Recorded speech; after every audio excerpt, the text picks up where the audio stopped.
Hello everyone, this is Father of the Everchosen, coming back to you with some Warhammer quick battles. We'll be hopping in as the vampire counts, and hopefully today we're able to just grab one battle and looking for a really good one today. Hopefully something that'll test my skills and still I can walk away learning a thing or two. Hopefully some of you were able to catch the first episode. I had 2 matches that time, and I think that'll be the standard operating procedure when we start a new faction.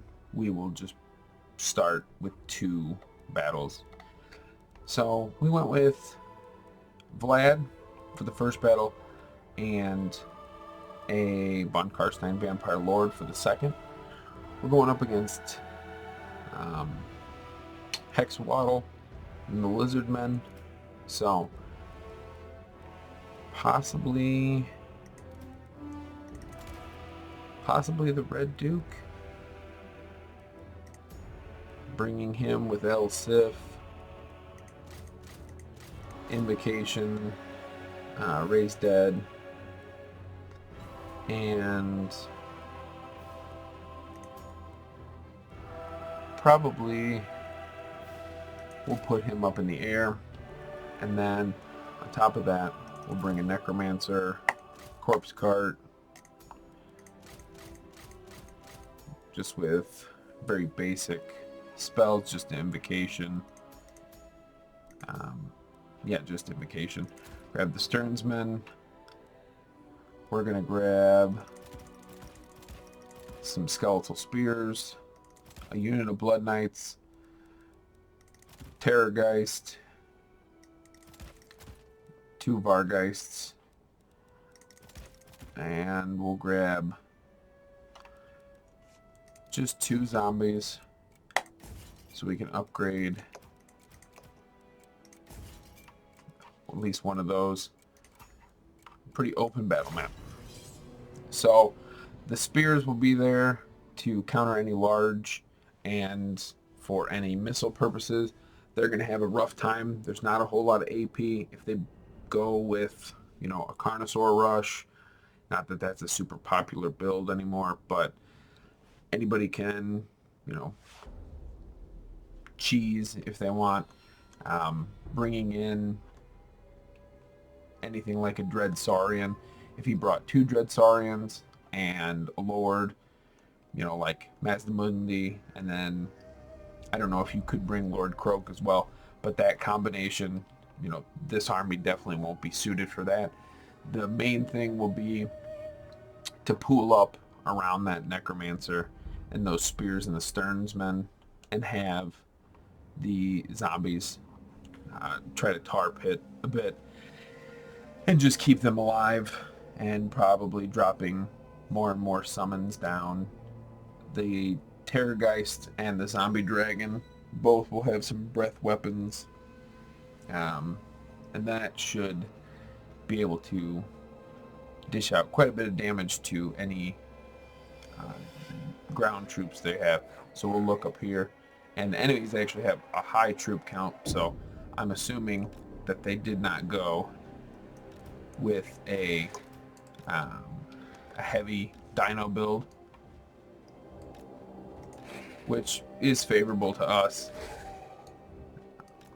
If it's just basic Saurus units, yeah, they're going to be better than my units, but I should be able to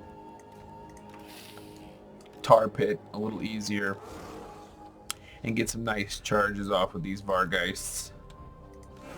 And Blood Knights, even though they have that anti-large bonus, having Frenzy will, and having the Flag of the Blood Keep, doing that missile resistance, they should be able to charge around the battle map and get good kills pretty much no matter where they're at.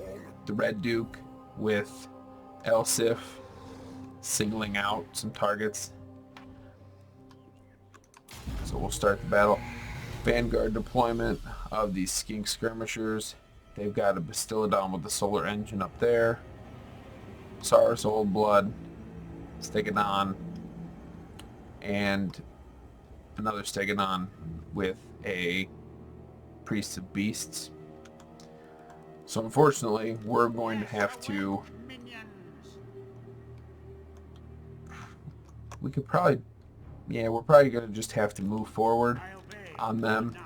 These Blood Knights are already getting more heavily damaged than I'd want them to be. We're not going to try to press too far ahead. And here in the back, they don't have, as far as I can tell, they may have chameleon skinks back here, but as far as I can tell, they don't have any archer support. So hopefully, moving these troops off to the side.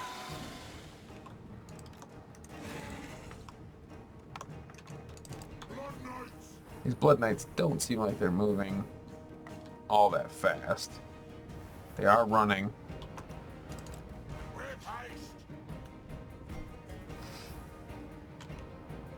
Hopefully, moving all these units back to the back will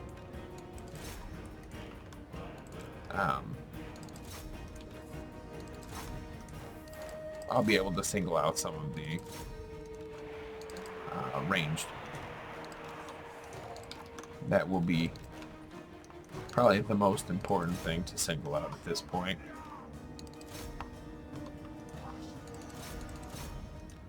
Let's move.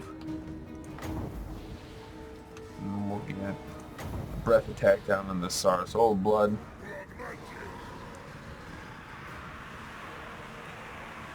And it's going to hit those King Skirmishers as well. Drop a little bit of healing down here.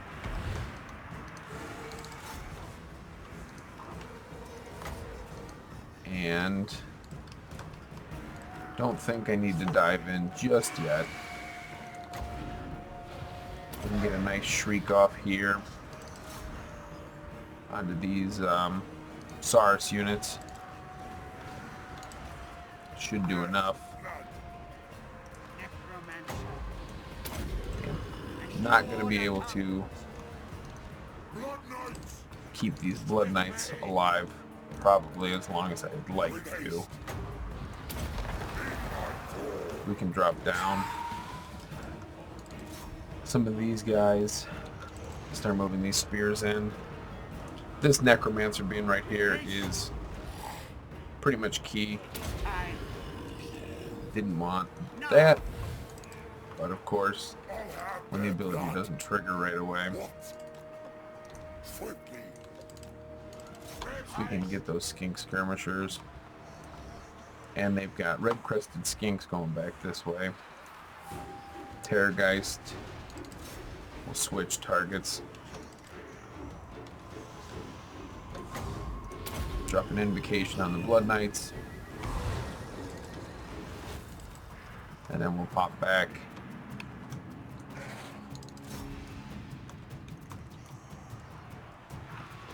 Keeping this Necromancer right here, I could actually involve him. It's just a skink cohort back here. Just summon zombies there. Saurus warriors with shields. They're going to eat a nice breath over here. Unfortunately, didn't hit dead center of my target.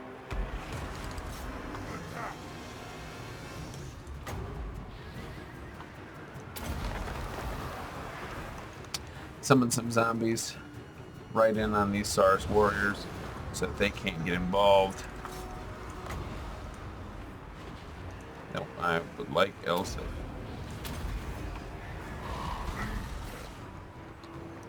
Hopefully, keeping everybody moving around. That Necromancer's still right there in the thick of the fight.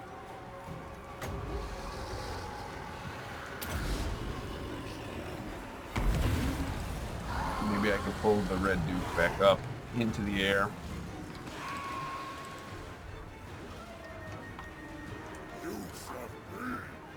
He's got the Curse of Anrair, which will slow him down, but probably not enough to keep him on the ground. Same thing with this Terrorgeist.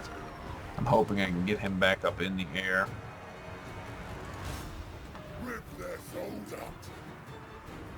It would be nice. There we go.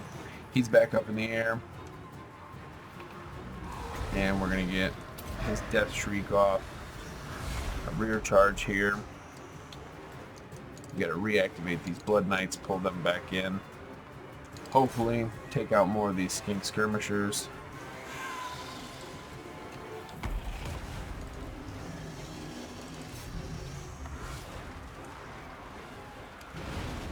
And we'll have to drop a boosted invocation here. I know it may, and it did. It ended up triggering a overcast penalty, which isn't great, but keeping that Terrorgeist and the Necromancer alive is going to be way too important. I would really like my Dragon and my Terrorgeist to get back up in the air now. Over here, he still hasn't activated these units yet, or reactivated them yet, I should say.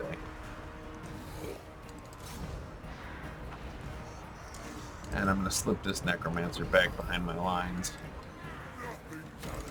I don't know how that Stegodon ended up intercepting. It doesn't have the speed to do so.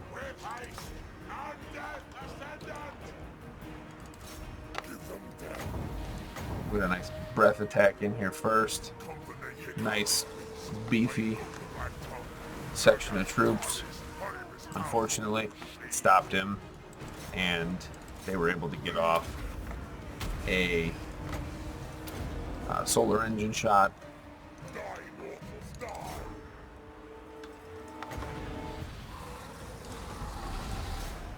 We'll save that last terror, or that last shriek. And unfortunately, they're both foot lords, so they're just going to get knocked around a lot. L-Stiff, which normally is quite helpful, doesn't seem to be doing nearly as much as I need it to be. And these Blood Knights are, of course, getting torn apart. Necromancer.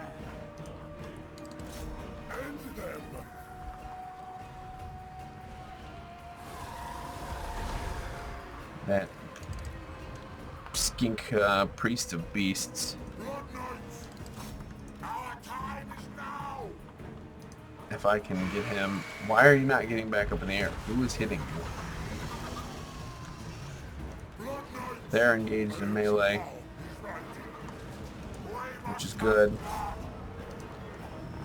Get the Lord out of there. And if I can target... Those red-crested skinks are probably the best target that I can hope for. Pull the Blood Knights back. Probably not going to be able to keep them.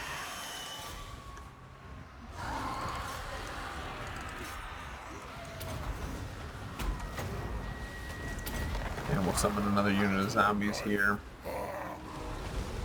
Keep those red-crested skinks away, hopefully.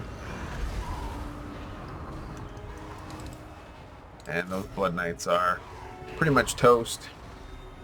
Hopefully I can get a little charge here in the back. Remove a few unit models.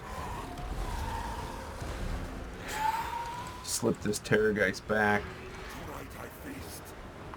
And these zombies are getting torn apart. Unfortunately, well, perhaps fortunately, I can throw the weight of the Terrorgeist and the Zombie Dragon around. But right now, getting them engaged in combat pretty much sticks them to the ground. that necromancer somehow is still alive, and he is keeping these guys pretty fresh. Those solar engine shots, there's still 5 of them. That's going to be way too brutal. He's just getting nickel and dimed by these skinks. And he's almost like Sartorial, where you can kind of slip him in and out. But now he's got the Curse of Anrier. And as soon as the Red Duke drops, that will be it. So, a perspective loss here.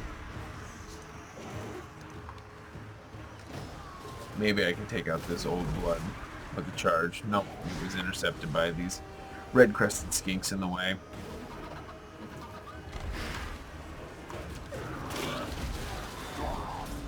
Nice. That Stegodon just coming in behind and trying to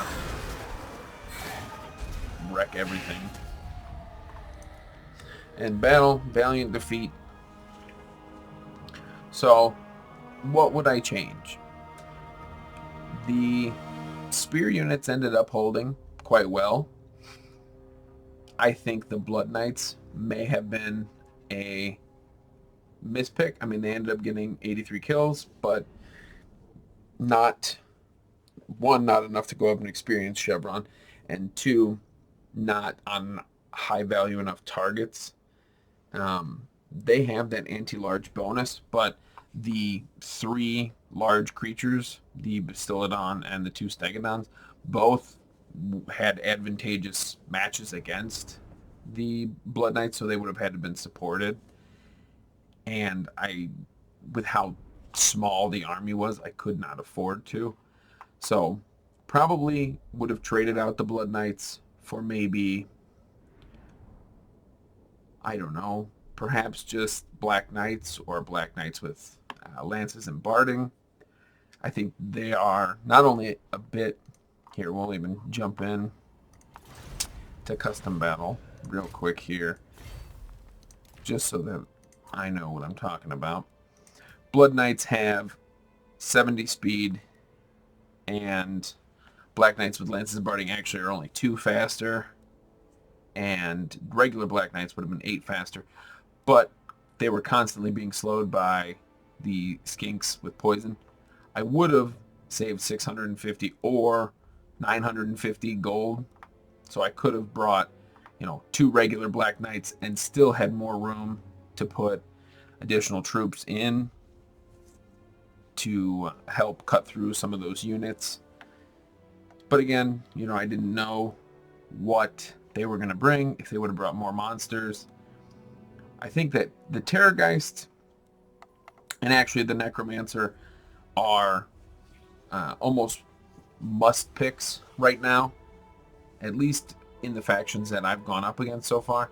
Maybe it would be different against dwarves, but the Necromancer, putting him on this Unholy Lodestone Corpse Cart, keeping him with Curse of Undeath and Master of the Dead, and just bringing him with Invocation, he is 921 gold. Definitely a worthwhile setup. And bringing that Terrorgeist, but perhaps the Vargeists aren't the best to bring. Maybe I should have brought more bats. Maybe I should have brought more Graveguard. The problem with Graveguard is that they're a decent infantry, but for their cost, it's way more effective to bring Skeletal Spears or Skeletal Warriors, because you can bring almost 3 Skeletal Warriors per Graveguard. But hopefully I'm able to take what I learned against the Lizardmen and apply it to the future. Lizardmen are a high armor faction, and they have great range capabilities, so probably a similar setup against the dwarves. And though Chaos doesn't have a whole lot of ranged options. They have the Marauder Horse Masters that can skirmish, and they have heavy armor. So it's definitely given me some things to think about, and hopefully next time we'll walk away with a victory. Thank you guys so much for watching. If you enjoy the content I'm putting out here on the channel, feel free to like and subscribe. And as always, I've been Father of the Everchosen.